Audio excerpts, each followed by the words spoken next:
me and my girlfriend went dispersed camping in Flagstaff and had a really weird experience. Hi all, me and my girlfriend decided to head up to Marshall Lake in Flagstaff, Arizona to do some dispersed camping. It was beautiful during the day, but the moment the sun went down, we decided to put the fire out and head to the tent since it was so cold outside. The moment the sun went all the way down, we were laying in our tent and getting ready to get some sleep. Even though it was early, keep in mind, we were in the middle of nowhere, with no one nearby, probably 1.5 miles from the closest tent we saw. 30 minutes in to laying down, me and my girlfriend heard two very distinct footsteps right behind our tent. We didn't hear anything walk up, and it was so close we grabbed our bear spray and decided to poke my head out the tent to see if anything was nearby. Absolutely nothing. We go back to our sleeping bags, pretty spooked.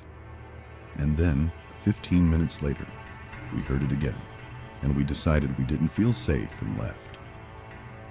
We hiked out of the woods and got a motel. Are there skinwalkers out here? Because we saw no animal tracks behind our tent. And we know for certain I heard footsteps around our tent. Edit. This happened tonight, and it was a full, very bright moon. I don't know if that makes a difference. I don't know anything about skinwalkers, and didn't even begin to believe in them. Until now, Edit 2, we heard someone unloading shots at something. At 1.2 during the night, we believe it was from the campers. 1.5 miles away at the head of the trail, I thought it was odd that someone shot one magazine and didn't shoot anymore. But as we hiked back out about an hour later, they also packed their camp and left as well. Final update. We safely got all of our gear and got out of there and home safely. Please everyone be safe, camping or hiking around Flagstaff. I was in prison for 15 years. There was a skinwalker in there with us. A little background first. I was serving a 15-year sentence in a penitentiary in southern Arizona. What I was in there for isn't important.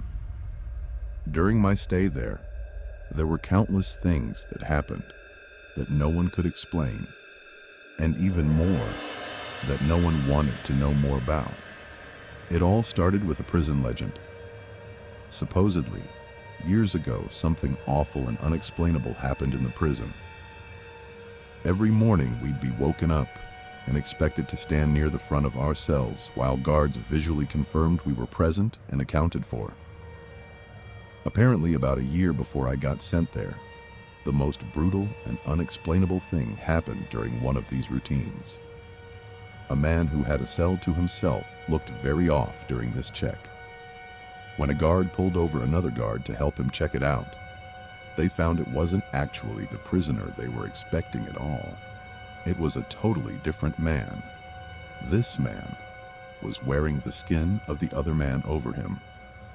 Loosely fitting, draped over him, apparently looked like a real monster.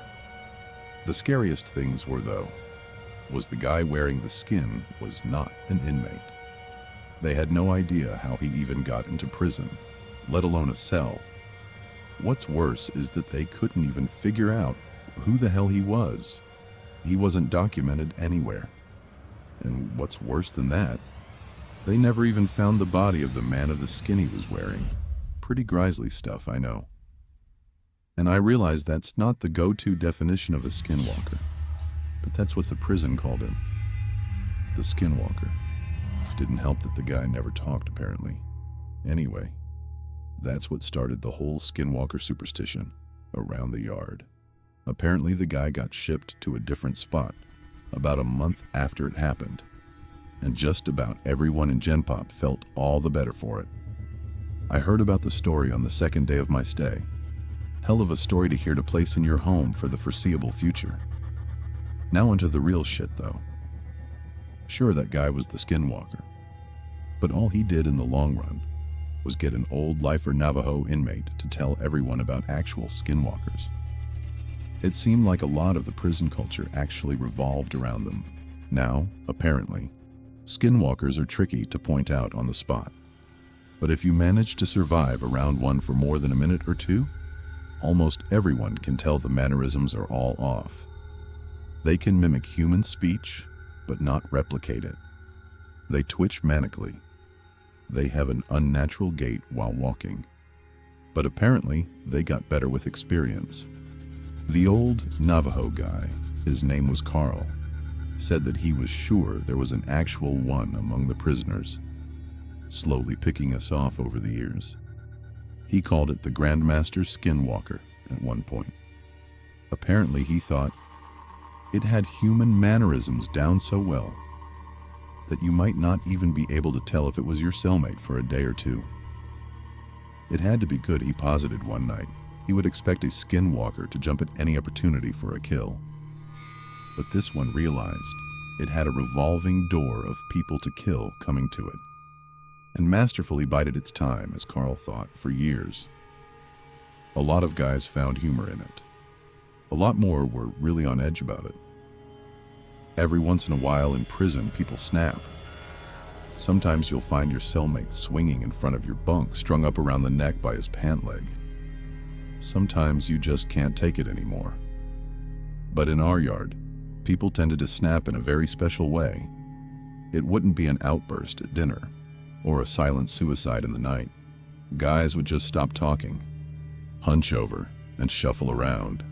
Any friendships they had would be mostly out the window. They would turn into a loner during rec time. They would let their hair hang in front of their face. No one liked to talk about it. Like, if they did, it would happen to them next. I felt the same way. I didn't know if it was a skinwalker, or just people going crazy. But I didn't want to find out. It wasn't clockwork or anything, but every time someone snapped in this way, it wasn't more than a couple weeks before they were shipped off or transferred to God knows where, without anyone else knowing beforehand. Then there was the nighttime occurrences.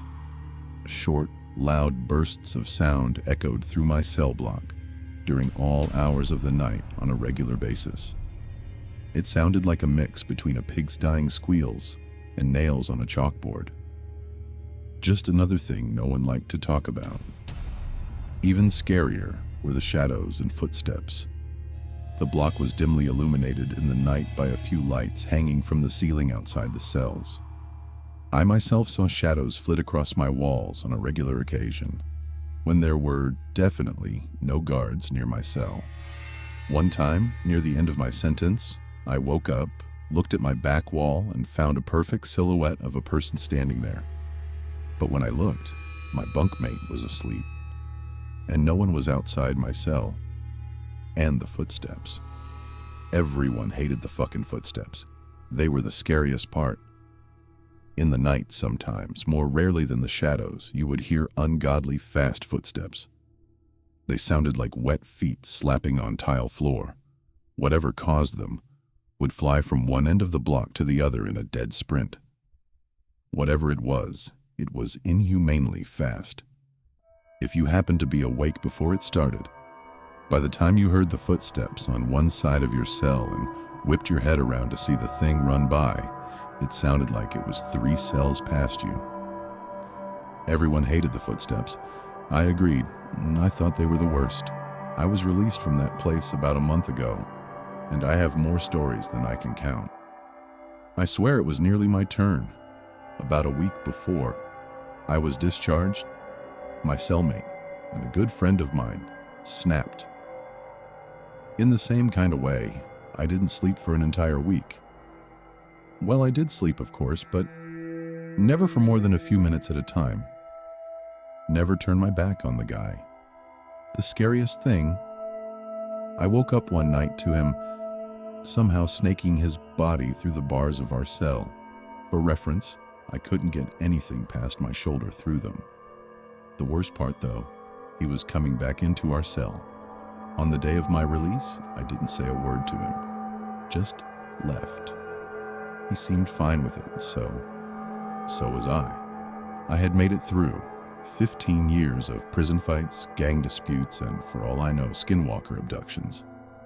I left through the front gates, a free man, As I walked along the fence for the rec yard, I spotted my cellmate standing off on his own, like he had for the last week or so. I shook my head, not even really sure if it was him anymore. I took one last look over the yard, this time from the other side of the fence. I wish I hadn't. There, standing off on his own on the other side of the yard was Carl, slouched over, eyeing the other inmates and twitching manically. Skinwalker encounter in Yosemite. This experience I am going to describe has taken a while for me to get together and actually write down. I have experienced a few paranormal things, but this is the craziest one of all of them. It takes place in Yosemite National Park in August of 2017 with my two best friends, Zach and Andrew. Zach had worked that summer as a parking agent at Glacier Point and was pretty familiar with the area. His employee housing he was given was a house in Wawona with two other guys. Andrew and I were visiting for the week and had each been to Yosemite before. One of the nights there, we decided to watch the sunset over Chilnualna Falls. It was a great hike that Zach had done before. The trail was about 4 miles to the top, with about a 2,000-foot elevation gain. We brought food and decided to hike up and take a swim and eat at the pools on top of the falls. We set out a couple of hours before sunset. As we approached the top portion, we were about a half mile to the top of the falls where a guy, about our age, early 20s, ran up to us from bushes, frantically asking for help. His friend had fallen 50 feet off a cliff and had a shattered femur. Zach was used to this. After working in the park all summer, he had seen many injuries and was used to it. The man didn't have cell reception, but I did. So I called 911 and reported the accident, requesting search and rescue. After a few minutes, we decided we wanted to continue the hike. After search and rescue assured us they would be there soon with a helicopter. We told the guy help was on its way, and we continued the next half mile up to the top of the falls. When we got up there, it was a picture-perfect scene. A beautiful sunset as we swam and ate. We then got an amazing show as we saw the helicopter land to pick up the injured guy we just encountered right below us. I'm a private pilot, an Air Force aviator, so I loved every second of watching the helicopter land on the mountainside. After the sunset, we began the hike down and past the spot with the injured guy, and search and rescue was taking care of him. We had a brief encounter with them. They thanked us for calling it in. It was now dark out, and we continued the hike down. There wasn't much moonlight. It was pretty dark, so we used our phones as flashlights to see the trail. This is where the story gets interesting. The top of the hike was switchbacks with a steep incline on the right and a steep decline on the left with shrubs and trees. It was definitely too steep to hike down, hence the switchbacks. About 1 mile into the hike down, Zach was in front. With a light, I was second, also shining my light, and Andrew was in back. Zach was shining his light ahead and saw something sticking out from behind a tree that was about 15 feet ahead, just off to the right of the path, and instinctively shined the light at it. That's when whatever it was exposed itself from the tree and ran across the path, down to the left and down the steep grade. It ran on 2 feet and resembled some sort of humanoid. It was a little shorter than us and very clearly had 2 arms and 2 legs, but it moved in an inhuman way. It kinda resembled a person. It had a head and its limbs, but appeared to be just skin. No clothes on at all. We all 3 saw it and stopped dead in our tracks.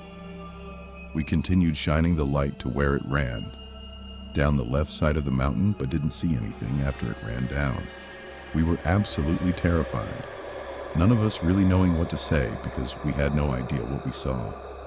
The worst part was that we had another 3-mile hike down and 1.5 miles from the trailhead to Zach's house. all while knowing that this creature could be stalking us and was near. Luckily, we made it to his house terrified and exhausted, but without harm. Whatever it was, must have been just as scared of us as we were at it. My question is if anyone else has had a similar experience in that area. I've done some research, and my best guess would be a skinwalker, but it didn't try to lure us into the forest with it. We had a subsequent experience a couple years later in Tioga Pass, right outside of the Tioga gate of the park. We were camping in a closed campground in Tioga. I'm the middle of the night, I woke up to piss, and before exiting the tent, I saw an orb about 5 feet from the tent, floating across with a bright light. I don't think it was a person because Zach, Andrew, and C all saw the orb floating across, and there wasn't anyone around us. Our friend Jackson was also in the tent, and in the morning told us he felt rocks getting thrown at the tent all night, along with hearing footsteps near all night. Does anyone have similar experiences? I'd love to hear them. We all know what we saw, and we know that it was not human. Skinwalker encounter. I was tree planting near Smithers, BC, about an hour and a half into the mountains on dirt roads. I tried my best to just forget this incident even occurred, as I simply could not find a way to rationalize what happened. I don't care who believes me or not, by the way, but what happened is this. It was almost midnight, and I was trying to sleep in my tent. My tent was near a bunch of standing dead trees that would creak when the wind picked up. A very loud and distinct sound. Now on this particular night, it was dead silent and still. I started to hear sticks cracking and steps being taken that slowly got closer over the course of about 15 minutes. It was loud enough I was certain there was a bear approaching my tent. It got so close that it had to be no further than 15 feet from my tent, cracking sticks and padding around the forest floor. I decided to yell out very loudly, "Silence." I was answered with nothing but deafening silence. No sound of the creature fleeing or doing anything at all. I sat in silence, too scared to move, trying to rationalize to no conclusion. About 20 minutes of dead silence later, I heard the eeriest, unnatural, and unexplainable noise. It was the exact same timbre and volume, and just basically the same sound as the trees outside creaking. But instead of being a regular creak, it began, and then held the exact same note of creak for a full 5 seconds or even longer. It was like an unnatural drone that was obviously not a tree creaking. There was not a hint of wind or any other trees creaking as per usual. I got barely any sleep, and the next day was tough, and I just had to forget about it. I didn't ever make the connection that skinwalkers are known to imitate sounds like that until a few weeks ago. This happened in July 2022. If anyone has had a similar experience or has any ideas of what this could have been, I'd love to hear.